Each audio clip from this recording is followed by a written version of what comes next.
بسم اللہ الرحمن الرحیم۔ ایک ظالم بادشاہ کی ہلاکت اور ایک بڑھیا کی بد دعا۔ وہب بن منبع رضی اللہ تعالی عنہ کہتے ہیں، کسی ظالم بادشاہ نے شاندار محل بنوایا۔ ایک غریب بڑھیا آئی اور اس نے محل کے پہلو میں اپنی جھونپڑی بنا ڈالی جس میں وہ سکون سے رہتی تھی۔ ایک مرتبہ ظالم بادشاہ نے سوار ہو کر محل کے ارد گرد چکر لگایا تو اسے بڑھیا کی جھونپڑی نظر آئی۔ اس نے پوچھا، یہ کس کی ہے؟ کہا گیا، یہ بڑھیا کی ہے اور وہ اس میں رہتی ہے۔ چنانچہ بادشاہ نے حکم دیا کہ اسے گرا دو، لہٰذا اسے گرا دیا گیا۔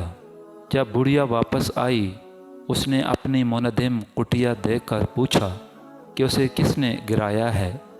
لوگوں نے کہا، اسے بادشاہ نے دیکھا اور گرا دیا۔ تب بڑھیا نے آسمان کی طرف سر اٹھایا اور کہا، اے اللہ، اگر میں حاضر نہیں تھی تو تو کہاں تھا؟ اللہ تبارک تعالیٰ نے جبرائیل علیہ السلام کو حکم دیا کہ محل کو اس کے رہنے والوں پر الٹ دو، چنانچہ ایسا ہی کیا گیا۔